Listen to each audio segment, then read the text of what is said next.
Welcome everyone. In case you don't know, I'm Steve James, Executive Director, the Humanist Society of Metropolitan, New York. And thank you very much for the opportunity to speak. We have a very serious problem in this country. And you know, if you grew up in the 50s the way I did and believed in our government the way we were taught, it's almost inconceivable that 73% of the people of this country disapprove of the way Congress is conducting itself, believe there's too much influence of corporate money in politics, very concerned, there's a general concern that something is dreadfully wrong with our political system. And the problem that I see is that there's a general cynicism that has taken over our culture, where we just assume that this is the way it is. Maybe even assume this is the way it has to be. And you can't fix the problem if you don't identify that there is a problem. You can't expect the people of this country to do anything about what's wrong if they just cynically accept this is the way it is. And I think that what we have to recognize is that we have what I'm calling this, a systemic conflict of interest at the root of the problem. That is now built into our system, and we somehow have to root it out. Let's start with what is a conflict of interest. It might not be apparent. The simple, easy way to think about it is the old biblical quote, no servant can serve two masters. Our public servants, I'll move these for you. Our public servants are serving two masters. Us, the people who elect them, and somebody else. And that's at the heart of the problem. I'm going to describe various conflicts of interest that currently exist in our government system. I'm going to go through a lot of information. If you want to get involved, Alden, I'm sure some of you want to get involved in a discussion, which is great. Can you hold off on comments and questions till I get through the bulk of this, and then we'll have plenty of time to talk. I'm going to start with the revolving door. Revolving door refers to people who move back and forth between government and private sector employment. In one case, there's an inspector in the U.S. Minerals Management Service. I'm going to talk about the MMS quite a bit because I did a lot of this research right after the BP oil spill. In Lake Charles, Louisiana, he reportedly conducted inspections of 4 offshore oil platforms while negotiating a job with the company he was inspecting.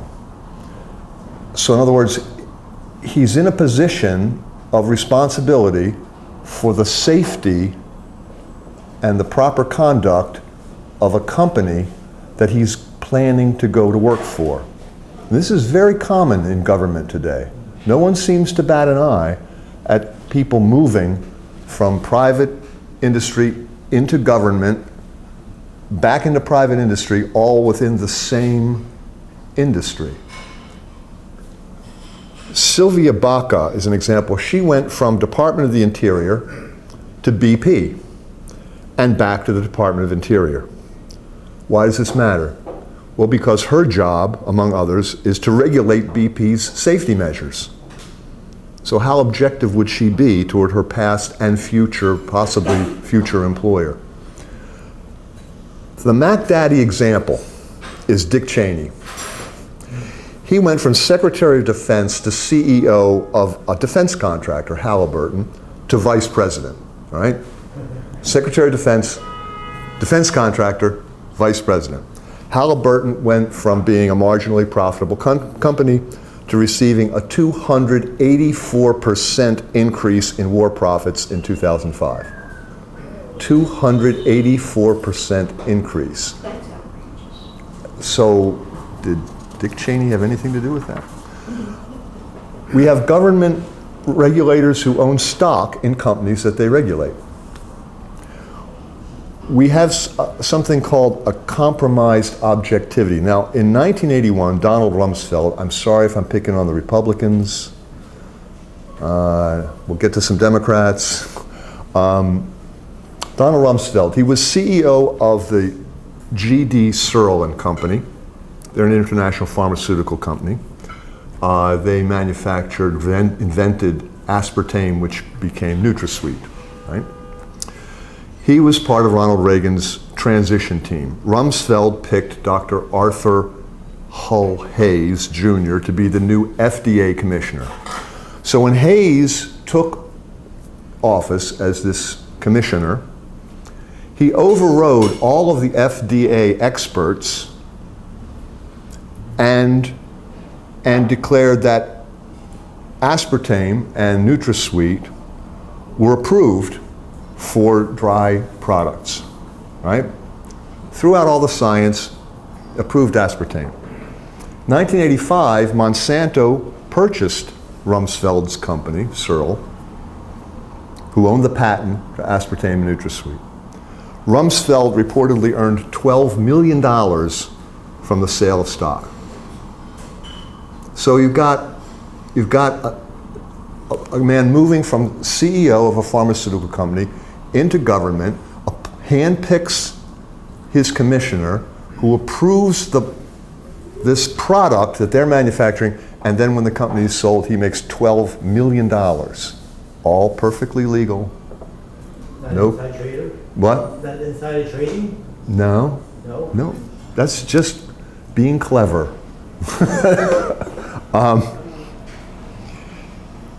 From 85 to 95, there were about 400 studies done on aspartame. Half of them were favorable, half of them unfavorable. The half that were favorable were all funded by Searle and Company. The unfavorable ones were all funded by government and other entities. I would not recommend, using aspartame, but that's just me. Conflicting missions. Here we go back to the MMS. They not only regulate industries, that mining and oil drilling, but they collect royalties from these companies. So on the one hand, they're supposed to stimulate business and production and then collect revenue from the same company. So they have a built-in conflict of interest in their mission. Family loyalties is also a possible conflict of interest. For example, David Dykes of the U.S. Minerals Management Service, again, MMS, federal regulator, leading the agency's investigation of the BP oil spill, spent 5 years as a senior investigator. Unfortunately, his brother's a top executive at an energy company with significant activities under Dykes' purview. That's very common, they say, in parts of the country where certain industries dominate the economy. The Gulf, many people work for the oil companies there, and so you find families in conflicts. You find it in the tobacco industry where you have people who grow tobacco are also purchasers of tobacco and are not supposed, and then they have family members who work for competitors, because it's all this kind of small and incestuous industry. Industries know how to regulate that. The government doesn't seem to know how to take care of that, or at least isn't doing it. Receipts of gifts and favors.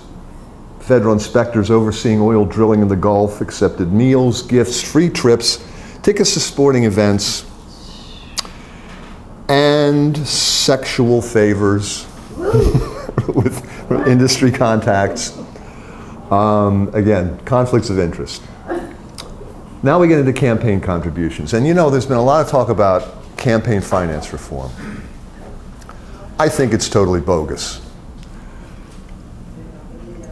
When you look at the way campaigns are funded now, we need to go way beyond finance reform. Here's some numbers. John Cornyn received $1.8 million in 10 years from energy companies. Joe Barton, 1.7 million. In Michigan, Mitch McConnell, 1.1 million. Jim Inhofe, 1.1 million.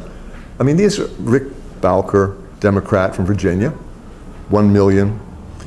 Joe Lieberman from Connecticut, 246,000.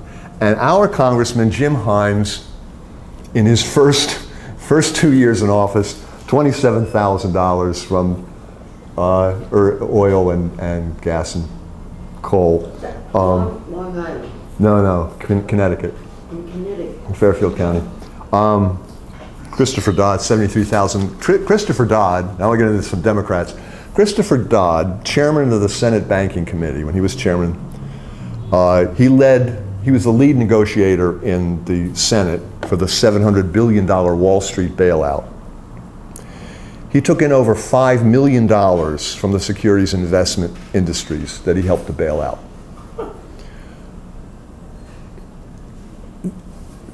Industry is also very concerned about the appearance of conflict of interest. You'll hear that talked about quite often. I just full disclosure, I've produced, I don't know, 50, 60 training programs in the area of conflict of interest. Right? Well, it's an interesting, it's a fun and interesting thing to do because you get involved in questions of ethics and how people should conduct business and the best way to get things done, in a business environment where the possibility for abuse is pretty high. I mean, there's a lot of big money involved in some, big and small, and a lot of other, as we alluded to, there are more things than money that can influence your decisions.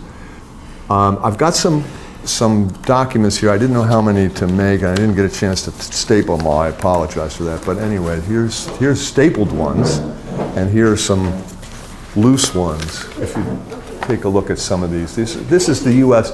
This is from the U.S. Senate, and Is one set or the several? What? Sorry. One staple. Yeah. This. Oh, I'm sorry. Yeah. One. Do you have a different one for this one? Yeah. Oh, she has the Altria Group thing. Oh, I'm sorry. Okay. Okay. Well, we're going to talk about Altria too. Okay. U.S. Senate for her. I don't have any more, unless you've got some over there. Oh, yeah, there are several here. And you can edit this part out, Joe. There you go. Thanks. Okay, yeah. Yeah, it's 2 pages for the Senate thing.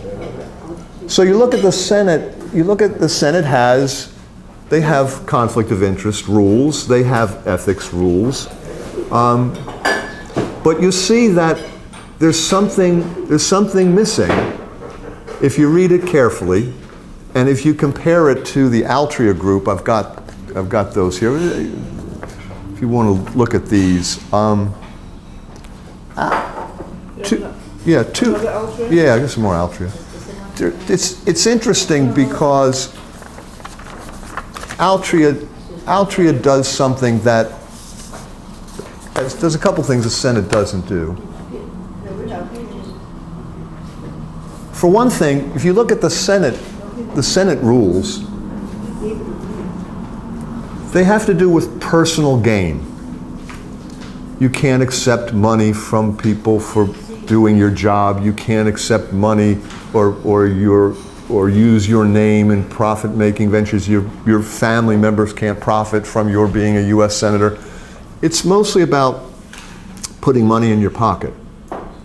There's no mention, I could find no mention in any of the Senate rules that had anything to do with campaign finance. Because the theory, I guess, the assumption is that if someone's donating to a campaign, it's going into a campaign fund, the senator is not putting that money into his or her own pocket. But what a fine distinction. I mean, if you're going to give someone $1 million to get reelected, if you're going to have funding dinners at $35,000 a plate, Who can afford that? And what kind of access do those people who are giving that kind of money have with that senator? My sister is an educator, and every year she belongs to an organization that goes to Washington and lobbies for their organization and for the adult education in general. They don't always get to see their congressional representative. Sometimes they'll have to meet with the assistant or whoever. You can believe that someone who donates $1 million gets to see that congressman. The other thing that Altria does that I find very interesting, and I'd say almost every corporation I've run into does this. It says at the end here, situations involving a conflict of interest may not always be obvious or easy to resolve. Conflicts of interest involving the directors or questions concerning potential conflicts shall be brought to the chair of the Nominating, Corporate Governance, and Social Responsibility Committee, who will consult with the company's chief compliance officer and legal counsel as appropriate. There's a chief compliance officer, like a chief financial officer, and that person's sole responsibility is to regulate and advise and train and communicate on areas of conflict of interest. When I was doing conflict of interest training for Altria, excuse me? What's Altria? Altria is a tobacco company, and they are the parent company of Philip Morris, which produces Marlboro, John Middleton Cigars, U.S. Smokeless Tobacco, and San Michel Wines, and Mark 10 Smokeless Cigarettes. So you think about that. I mean, a tobacco company that kills 200,000 people a year is concerned about ethics to the point of having a chief compliance officer in charge of their ethics of that company. The Senate regulates itself. Who regulates themselves? It's like the police department's supposed to investigate itself. We see where that's taking us now. So we'll get to that in a sec. In my opinion, Congress will not change the situation on its own. It just won't. Nor will the president. Nor will the Pentagon. We need a movement to demand change in Washington. And I'm proposing that it's either via legislation, which is highly unlikely, or a constitutional amendment. I mean, what choices do we have? You hate to say it, but it's a corrupt system. I mean, that's a strong word, but that's what I think we have. I don't really see the difference between accepting a huge campaign contribution and a bribe in practice. No, you don't put the campaign contribution into your own pocket, but you're receiving a huge amount of money that shouldn't be in this system. Political campaigns, in my opinion, should be publicly funded, period. Get the money out of politics. Public funding, yes. Now, we have an issue. Communications. We have the Citizens United decision. I may be the only person, maybe Alton will agree with me, one of the few people in the room that agreed with the Supreme Court. In a perfect world, money is free speech and corporations should be allowed to put whatever they want on the airwaves and promote their ideas. Why not?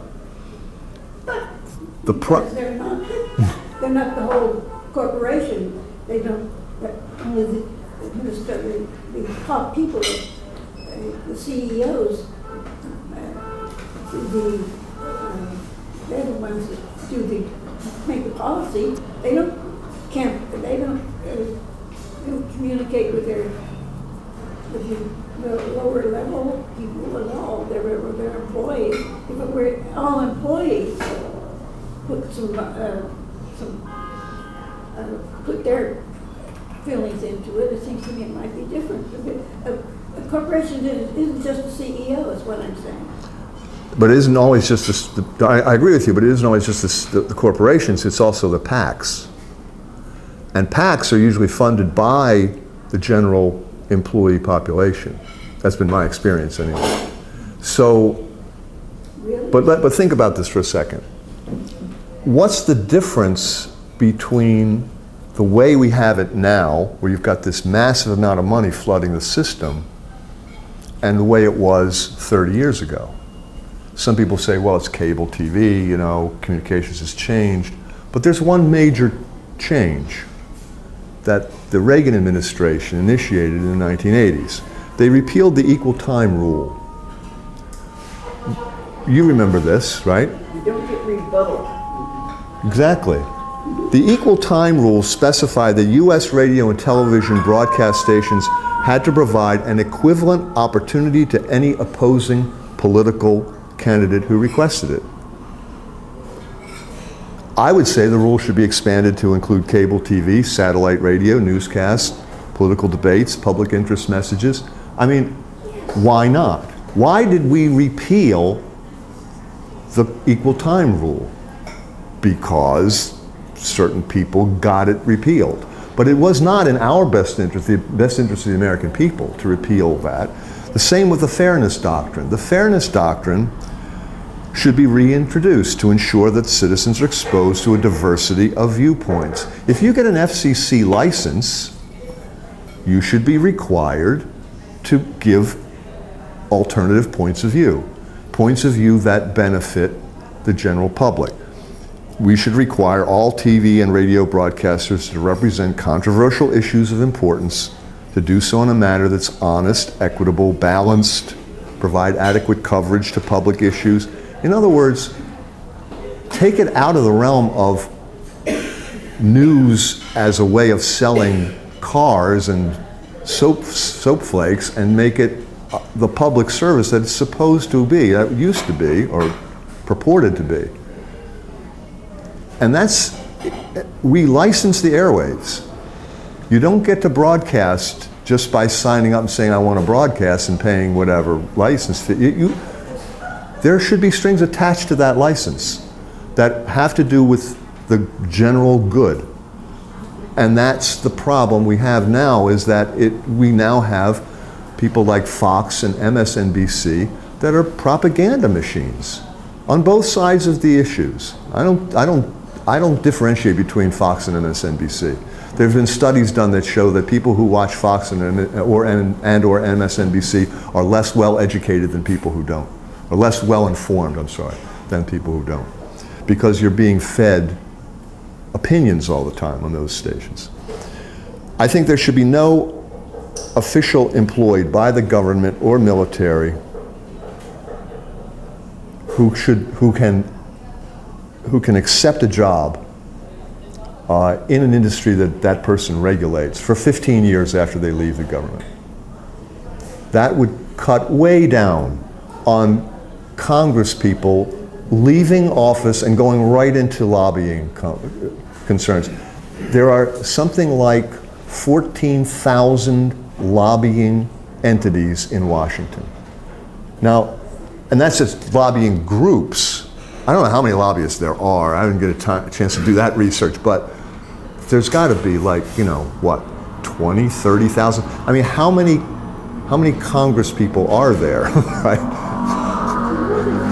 It's like, if you added all the Congress people and all their assistants and all the president and all the secretaries in the cabinet and all their assistants, you still wouldn't have more than a couple thousand people. So you've got like 10 lobbyists for every person in government. It's insane. No, you should not be able to move from a government job into a private job if that industry is one you're regulating and one you're affecting. The appearance of conflict of interest. Altria says that its reputation for integrity is extremely important to them. think about that. If you're a company that's signing contracts, that's making deals, that's entering into business relationships with other companies and other individuals, your reputation is extremely important. People have to know that if you sign a contract, you're going to honor that contract. You're good, your word is your bond. You're good for what you say you're going to do. The avoidance of conflict of interest in the government is extremely important. When a reporter asked John McCain what he thought about Dick Cheney's relationship with Halliburton, he said, doesn't look good. Doesn't look good? I think it goes way beyond not looking good. I think it goes to the heart of the problem. It's not just the fact that this system is corrupt, it's the appearance that it's corrupt. It's now part of our culture that we just accept this corruption as the way business is done. I think to avoid the appearance of conflict of interest, meetings between government or military officials and private interests, including lobbyists, executives, attorneys, spokespeople, fundraisers, interested third parties, it should all be restricted to public meetings in which it's possible and convenient for the press and public to attend. No more backroom meetings, no more one-on-one tete-a-tetes. If you work for Altria, you can't have lunch with someone from Lorillard or R.J. Reynolds. You can't. If you do, you could lose your job just for having lunch with somebody from a competitor because they don't want to be accused of collusion. They don't want to be accused of a conflict where they're trying to regulate prices or what they buy tobacco at, what the price they buy tobacco. They avoid the appearance of conflict of interest. I think our elected representatives should do the same. They should not have private meetings with anyone that they regulate. It should be public, and the press should be able to attend. In my opinion, there should be an independent Office of Compliance with a Chief Compliance Officer, a cabinet-level position, independent, like when we had the Watergate scandal. Counsel? Yeah, independent. Yeah, the independent counsel. It's not inconceivable that we would have a Chief Compliance Officer who would then be the person that has commissioners and regulates the way things are done in the government to exclude the things that we've talked about, campaign contributions, revolving door, all these things that are affecting the way government functions. What is the top organization contributor to U.S. politics today? Organization, not individual. Oil. Labor union. What is it? Labor unions. Cook Brothers. Koch brothers. Okay. Koch brothers, Koch Industries is number 48. The winner is Alton. It's labor unions. You're absolutely right. Okay? Service Employees International Union donated $222 million to liberals and Democrats and $1.2 million to Republicans. They are the number one contributor. Service Employees International Union. And the worst paid workers in the country? Say again? Aren't they about the worst paid workers in the country? Possibly. The American Federation of State, County, and Municipal Employees was number 3 on this list. They donated $93 million, $92.8 million went to Democrats and liberals. Is there any question why a governor like Walker in Wisconsin waged a war against the service unions? Because they're the ones that fund the Democrats.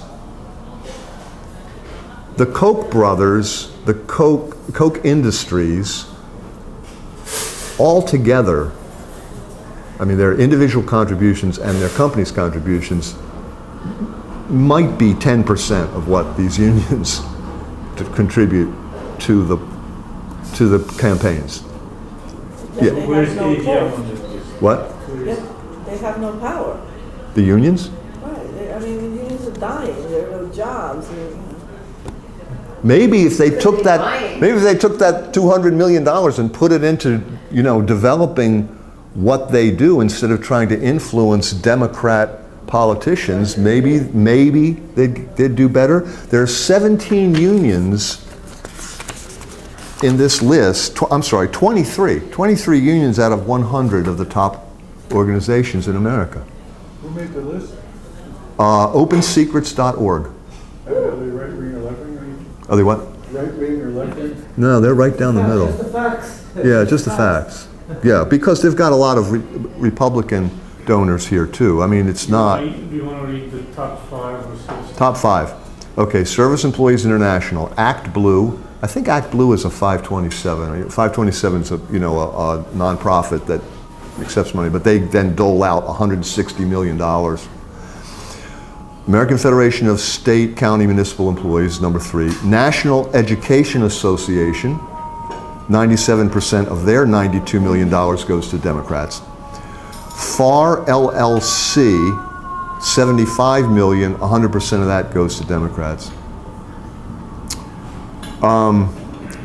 American Federation of Teachers, $69 million, 100% goes to Democrats. In the last presidential campaign, $4 billion was spent on that election, on the national, okay, between the presidential candidates, Mitt Romney and Barack Obama, and the Senate and congressional elections. $4 billion. Where does that money come from? It doesn't come from you and me, I'll tell you that. It's coming from big money interests. Las Vegas Sands, their money all went to Republicans, $69 million. National Association of Realtors, they kind of split their money between the two. Carpenters and Joiners Union, all right? International Brotherhood of Electrical Workers. What rank? What? What rank? They're number 10. International Brotherhood? IBEW, $63,573,000 of your dues, 99% went to Democrats. You think they got their money's worth? Nothing. They got nothing for it. And let's face it, there's an arms race. Because if you've got people like the Koch brothers donating $28 million to the Republicans, and then the steel workers have to come along and donate their $20 billion to the Democrats. It's like, it just keeps ratcheting up. The one that astounded me, well, the National Rifle Association, everybody says, oh my God, they're the worst, they're horrible, they're, have all this influence. They're number 77 on this list with $20 million, most of it going to Republicans, but they do donate to Democrats too. The one that really floored me, I didn't understand this, the city of New York donated $19 million to Democrats and liberals and $740,000 to Republicans. I don't understand how the city of New York can donate money to anybody. I don't get. Under Blasio. When was this? This is going back over the last several years. It's a couple campaigns, so it's not. I don't know if it's De Blasio. Taxpayer money? I guess. Well, it's Where else would the city of New York get money from? So they try to influence Albany politics. Yeah. To the tune of $19 million. That's small change for all of you. I guess. You're one of the cynics I'm talking about. The Republican Governors Association, okay? $17 million. $16 million went to Republicans. $850 went to Democrats. Why did the Republican Governors Association donate $850 to the Democrats? I don't know. Anyway, I thought that was hilarious. Top individual contributors. Who are the top individuals? Entertainers? Excuse me? Entertainers? Entertainers, okay. Bill Gates, who? Warren Buffett. Who? Warren Buffett. Warren Buffett, yeah, maybe. Okay, number one. Starts with a Z. Number one, Tom Steyer, S-T-E-Y-E-R. Never heard of him. I don't know. He donated $75 million to the Democrats. $75 million, and we don't even know who he is. And what did he hope he Did would? he spend his money wisely? Did he spend his money? He spent it wisely, keeping out of the public eye. But I'll bet you that when he calls, Barack Obama takes his call. Who's number 2 on the list?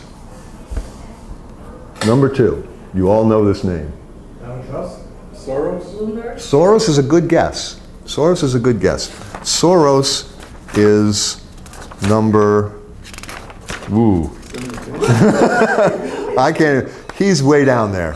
Okay, but he's very well known, right? He's known for giving, money to the, number 2 gave $10 million to the Democrats. Oh, Gates? And Michael Bloomberg, You said that. a total of 28 million. Michael Bloomberg. Isn't that amazing? A mensch. Paul Singer, number 3, 11 million. Robert Mercer. Just speak up if you know any of these names, right? Robert L. and Diana Mercer of Renaissance Technologies, 9 million to Republicans. Fred Eichener, 9 million to Democrats. John Jay and Marlene Ricketts of TD Ameritrade. I've heard of TD Ameritrade, right? 8.9 million to Republicans. I mean, it's pretty amazing, the numbers you're talking about here. Charles Koch, he's number 10, 5.3 million. But he's a piker compared to Tom Steyer. His brother, where's his brother? David Koch, 2.5 million. Chump change. Much less than you would think. But does his organization give more? Maybe that's a private donation? Koch Industries gives about 20 million. So compared to the 23 unions, the Koch brothers, nah, there's small change. Why is it that the Koch brothers and Soros are so well known? I guess because they cultivate that. I guess that cachet gets them something in return. But why don't we know? Why don't we know about these other people and organizations? So you think about the influence of this money. Yeah, you're right. You have to question, well, what did it buy them? But when you're in an arms race and you continue to ratchet this up, and now you've got Hillary Clinton talking about raising $2 billion, because $1 billion is, that's walking around money. And I guess her opponent's going to have to raise $2 billion too, if that's what she does. And when you think about the process that we're in right now, we're in silly season. We're in the early days of the primaries, right? The primaries are over when it comes to the money part, because Hillary has locked up the Democratic money.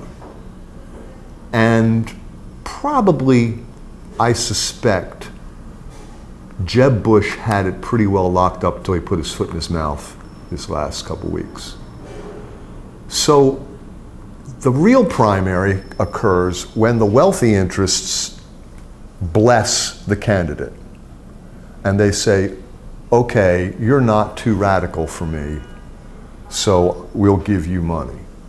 That's the real primary. And if you can't pass that test, the way Bernie Sanders is never going to pass that test, then you're not going to get the money. Now, you can conceivably campaign without the money, but the fact is that that's the reality. Hi, good morning. Hi. Yeah. So, Yeah, does anybody need anything? no, I think we're good. I'm good, thanks. Now, just one more thing. OpenSecrets.org, they're promoting an agenda that's very similar to one you hear all the time.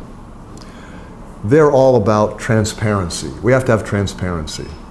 We have to disclose the donors. We have to require companies to disclose their contributions. We have to have e-filing of Senate campaign. We have to have access to these record reports. We've got transparency. We've got this information. It's right there on the internet. I didn't have to pay a dime to get it. They also want people to disclose campaign bundlers and all these and I just don't think it a bundler. These organizations. I suspect that Act Blue would be an example where you put money into an organization that then puts money out. That bundles contributions and then makes use of that money.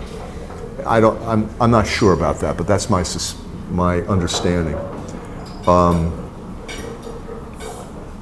I think it's a waste of time and money, but I think it's beyond that. I think it's a sham. I think the whole discussion about campaign finance reform and transparency and accountability is a sham, because the people who are in the position to give the money and the people who are in the position to accept the money could care less about the transparency, because it's already transparent. What more can we do? It's right there for anyone to see and talk about and report on, and no one is talking about it. It's not disseminated, or you had to dig this out. Dig it out. Okay, here's what I did. I went on Google and I typed in conflict of interest, and this is what comes up. Okay, I really had to dig. I'm sorry. But nobody knows, people don't know that you can do that, But do you think there's not a demand? I mean, people just aren't paying attention? Is that what you're saying here? Yes, that's one thing. I also think that, I suspect that it's now ingrained in our culture that this is the way it's done. This is the way we are governed. This is the way Washington works. This is the way everyone just shrugs and says, well, what do you expect? And I think that that level of cynicism, that level of, it's bordering on despair for some of us, is at the heart of the problem. I think that if people demanded a change, they would get one. But they're not demanding a change, not because they don't know, they know something's wrong. We all know something's wrong. I mean, the Tea Party knows something's wrong. The Occupy Wall Street movement knows it. There are movements. Look at what's gone on in Ferguson and Baltimore, right? They know, those people who are rioting know something is wrong. And in each case, they identify one part of it, right? The Tea Party, it's, oh, the government's too big and we're getting taxed too much. And the Occupy Wall Street, oh, it's Wall Street, they got, and then the folks over in my hometown, in my old neighborhood in Baltimore, oh, they killed poor Freddie Gray because he was unarmed and we were going to go out and protest. But they're not, those folks in Baltimore and Ferguson and these other places, they're not just protesting the fact that an unarmed black man was killed. They're protesting the fact that they have no jobs. Their unemployment's well over 30% in those communities. That's Depression era levels. There are no prospects for those people. There are no jobs. There's no future for that 14-year-old kid that's picking up a rock and throwing it through a CVS window. That's the problem. They know it. They know it. That's not what gets reported in the press, or by our president, or the mayor of Baltimore, or the police chief of Baltimore, who said that the folks involved were thugs, thieves, and criminals. That's been protested quite strongly. Yes. To call them thugs. Thugs. They're rioters. No, I mean, people have protested the use of that. They have protested it. Yes. Oh yeah. There was, of course there was reaction, because it was a lie. They couldn't get away with it. But the fact is that there is yet to be commonality between the Tea Party, the Occupy Wall Street, the rioters in these cities, and the other protest movements, because they're all siloed. And I think that that might be a strategy, I don't know. But the problem is that the real underlying problems are not being addressed. Think about the problem of economic inequality, the environment, and war, right? You could maybe throw in food as one of those, right?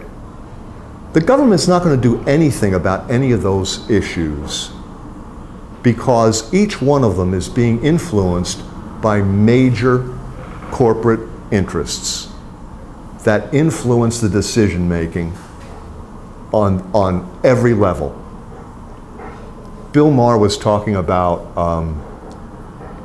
funding of the military funding. Two fighter jets had been funded and were in the process of being developed.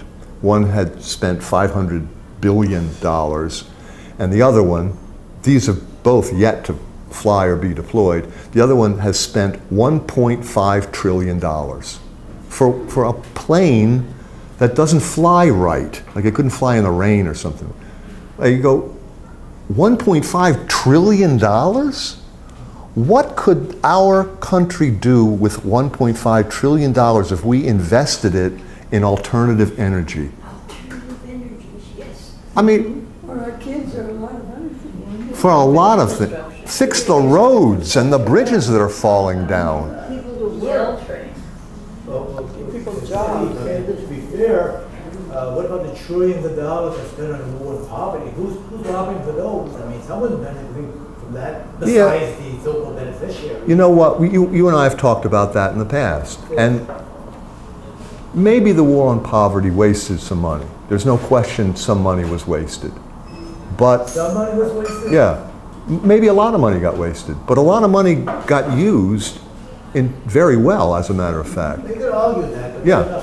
but then the situation in Baltimore didn't happen overnight. You know, you have these pundits that says that because of democratic policies to keep the people dependent, to keep businesses away, and then to ghettoize the blacks. They put them in neighborhoods, housing projects, okay, to keep them dependent. And you're right that these youngsters, they know they got no future. That's right. They're hopeless. So they must be putting that rock through CVS. I mean, CVS, even though it confers a lot of benefits, it represents to them what they cannot attain, hope, some achievement. And then these youngsters, none of them have any skills. They're unemployable. They're going to be homeless when they're 30. They're going to be homeless. That's right. They're an army of malcontents, troublemakers, and then the Democrats will still be doing the same thing. But yes, absolutely. There's no difference between the Democrats and Republicans Sure. in trying to fix this problem. There's no question. If you spend if the government spends $100,000 to build a military vehicle, right, and a corporation spends $100,000 to build a truck, right? You got two vehicles, right? The military vehicle employs a certain number of people, as does the private company. They build the truck, people make a nice wage, and they have benefits, and they put that money back into the economy. Great. Then they take the military vehicle and they send it overseas to Germany or Iraq or someplace, and you don't see it again. And we continue to pay for its maintenance and fuel and everything.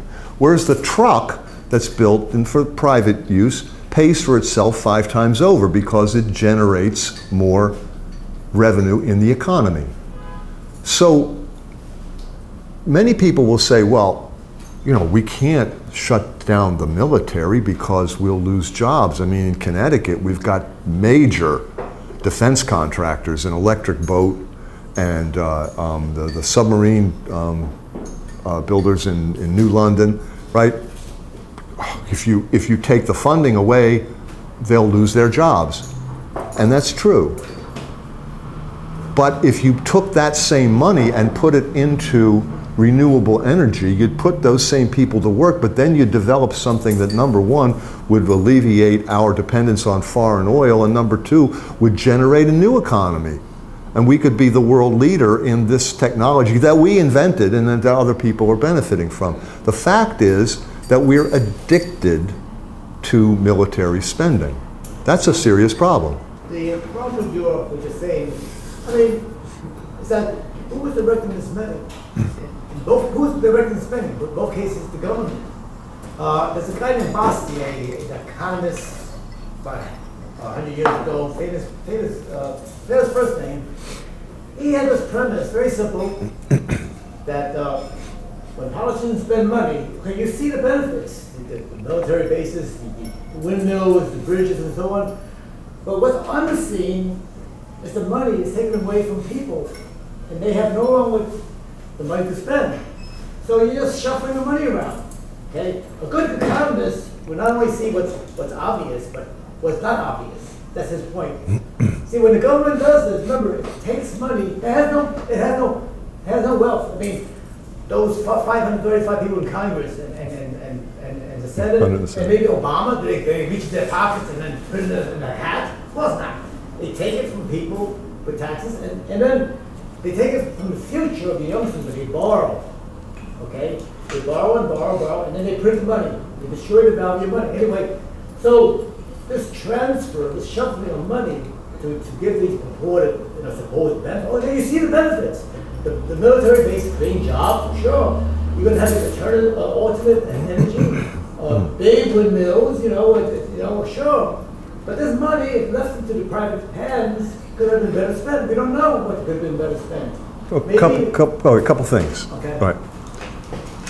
We could discuss the correct size of government forever. Some people want it bigger, some people want it smaller.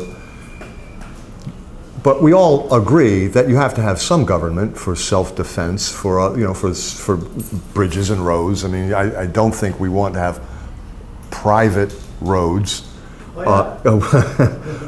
So what, you have a toll booth at every corner? I mean, there are some things that have to be that the entire community has to pay for. Education. I mean, don't get Alton started on that. But education. He wants all private schools. But indoctrination. But that's what government is about. It is all about redistribution of wealth. That's what governments do. You agree with that? No, I'm just saying that's what governments are. I mean, governments take in money and then they put out money and they bring in money from all the people. It's like an insurance policy. You pay into this one pool and then you pay out from it. I mean, that's what they do. And there is no real way in this day and age to conduct a foreign policy and a military defense. I'm not saying that we're spending $1 trillion a year on defense. We're spending about $800 billion a year on aggression and maybe $200 billion on defense. To me, defense is the National Guard, the Air National Guard, the Coast Guard. The rest of it is all about projecting power into other parts of the world and trying to control the world. But you do have to defend yourself, so you do have to have defense. So I think how much, where, do we need to be in 175 countries? Do we need 400 military bases? Do we need 1.5 million people in arms? Nobody knows. Nobody knows. They won't tell you. It's secret. $14 billion aircraft carriers? $14 billion aircraft carriers. We have 12 aircraft carrier groups. Not just aircraft carriers, we have groups which consist of a big aircraft carrier and a small aircraft carrier and some submarines and some destroyers and some PT boats and like a whole flotilla. We have 12 of them. No country in the world has more than one. The point is, we have a big problem. And the question is, what are we going to do about it? McCain-Feingold is not going to fix it. That's a joke. When John Kerry proposed to George Bush, when he was running against Bush, he said we should, limit campaign financing, and Bush said, well, I'm not going to unilaterally disarm. Well, of course, he was right. Why would he unilaterally disarm when the Democrats are raising hundreds of millions of dollars? It just keeps ratcheting up. There's no attempt to just change the way we're doing elections. Look at the way the English do it. I'm not saying the English are perfect, but at least their elections go, what, 6 weeks? Ours go 2 years. Why do we have to have a year and a half of primaries? This is nuts. Of the political industrial complex, which is profiting from this insane way of doing business. I'm sorry,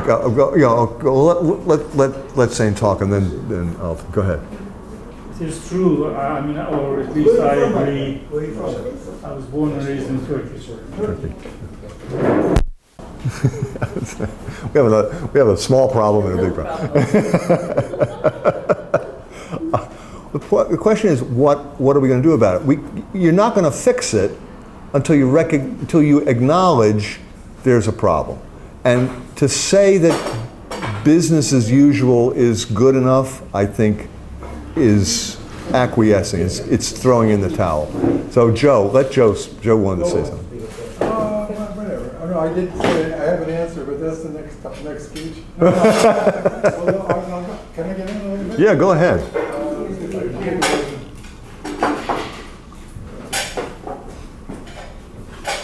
You're leaving? Okay. Give a little shake. I hope you think it's good. Can you do the video? That's it.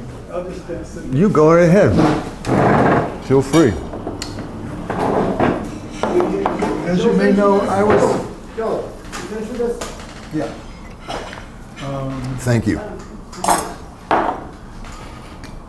Originally, I was scheduled to talk, Oh. and she says, I give you 3 choices.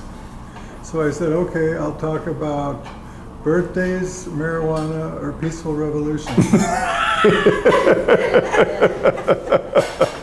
And she said, definitely not those first 2. I was a little disappointed. Yeah, oh, I'm I sorry. like to talk about that. What I wanted to say about marijuana, Yeah. there's some events coming up in town, one by the Drug Policy Alliance. And I was inspired to talk up the need to package the marijuana effect in our terms. Because what we're talking about is suggestibility. And if we can present marijuana as something that does good, we can help it along. So Now, Joe, you don't smoke marijuana, do you? It's illegal. No, don't admit that on television. I wouldn't. And today, I handed in a program in which I said, Truth for a Change brought you this program from YouTube, and then I had the title, it was... Truth for a Change? That's the name of my show. Okay. And the guy's name was, I think, Steve Graff or something like that. But he talked about peaceful revolution, where we all feel the need and we rise to the occasion and da-da-da. And at the end I said, trimmed by Joe Friendly. So it brought you this thing, him by Revolution, and it said trimmed by Joe Friendly, which is a polite way. I have to, when you take stuff from YouTube, it's not 58 minutes, you gotta, Okay. And then at the end I said, I think I said, with some help from Pot. I gave Pot a plug. And during the broadcast, when he's giving his speech, and he was saying that the people have to find it within themselves, the inner strength to change the system non-violently. So I have the graphics in the corner saying, pot helps. So I was actually, and then today's show, I had, for the last minute, and before that I had this Tom Lehrer, the mathematical musician. Mm-hmm. I had him sing a song about sociology as a joke. and then I just had a green frame for 1 minute at the end, and it just said in simple white text, pot helps. and I played nice background music. But those are examples where marijuana has been, I would claim, unfairly demonized. Thomas Jefferson loved it, George Washington loved it, James Madison said if it wasn't for marijuana, he probably wouldn't have got that excited about democracy. So it is a struggle using what powers we have in competing with the advertising world to help along. But There's a where's good my- There's a good documentary on the subject. What was the really? name of the documentary called? It was High time. High no High culture. High High Cult. culture. I don't know. Yeah, I don't remember either. High something. Yeah. But High is clever. And, but to get to the punchline, when it comes to peaceful revolution, you started explaining to me what Corliss had to contribute, and it seemed to me that you didn't have much hope for that speech either. Like, what is Joe going to be able to say about peaceful revolution? And I wanted to offer this much, Okay. that in terms of what you've described as the problem, the solution is to try to imagine the people cooking up the solution by discussion before we take possession. So we should start a national discussion about how to replace our obsolete institutions. Let's begin now deciding what the new institutions should be. In other languages, to imagine marijuana brought forward as help to imagine how things ought to be. Like, hey, we'll smoke up and let's all try to imagine how things ought to be, and we'll try to get a consensus going on that, and then we can vote it into being. But it's a good point that when you think about the marijuana legalization movement, it spread throughout this country with some organization behind it, but in a lot of ways there's a grassroots movement that has now successfully legalized recreational marijuana in 2 states, right? Well, have you checked up actually on the financing of it? No.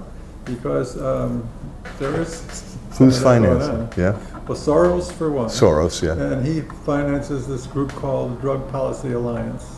Okay. And there's NORML. But having said that, I just want to say for the record that I have tried so hard to push those organizations and wherever I can, the simple legal proposition I learned in school that in fact the courts, if they were to do their jobs, if they weren't corrupt, and if we had lawyers up to the task, should declare that the laws are unconstitutional, because the marijuana effect is basically turning on more alive. You actually are becoming more conscious, and it's a chance for the... Well, it depends on the individual. But I think we're off topic again. Oh, I agree with you that the issue of marijuana is an interesting way that we've had a social revolution, a non-violent, pretty much apolitical social revolution, very different from prohibition, in the 1910s, 1920s, but also a social revolution that was very well organized. Change can happen, it can occur. The government can be turned to the will of the people. I hate to sound like a cliche, but it's true. The voting public can accomplish change. The problem is what we're talking about here in this conflict of interest. It's so systemic. It's systemic corruption, which is different from trying to change a policy. When a system is corrupt, you can't expect it to fix itself. You can't expect a corrupt government to uncorrupt itself, because corruption feeds on itself. Corruption, if anything, just grows. It doesn't spontaneously disappear.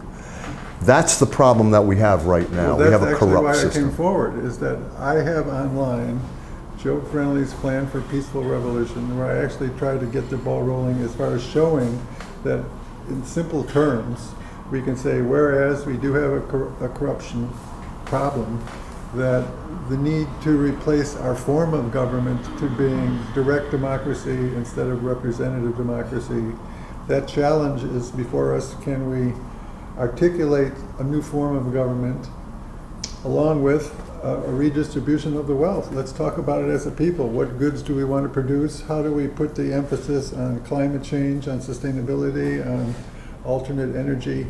As a people decide, how do we want to use our economic power? But thinking of it now in abstract terms before we take the power. Right. That's the idea, peaceful revolution. But to come down to it, imagine peacefulrevolution.us, a website where you could go and by categories you could begin to say these are the things we should do. That factory that's been vacant in the neighborhood there for so many years, this is what we should do with it.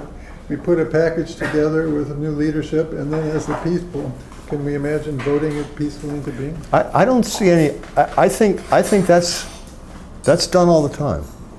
I mean, Okay, take it from there. yeah, I think that's done all the time. I think the issue is if you were to approach Congressman Jim Hines in my district, whom I've met, intelligent, educated, energetic young man, I assume works hard, has been reelected several times. If you went to him and said, well, you're corrupt, he'd throw you out of the room.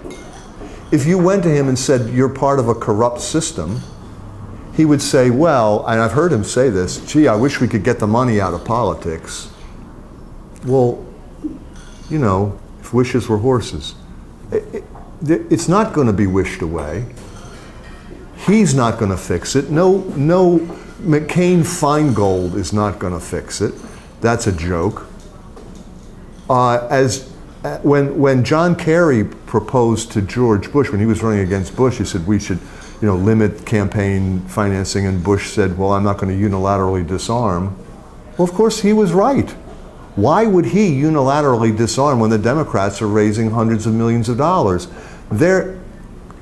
It just keeps ratcheting up. There's no attempt to just change the way we're doing elections. You look at the way let me finish one sec. Look at the way the English do it. I'm not saying the English are perfect, but at least their elections go, what, 6 weeks? Ours go 2 years. I mean, why do we have to have 1.5 years of primaries? This is nuts. Yeah.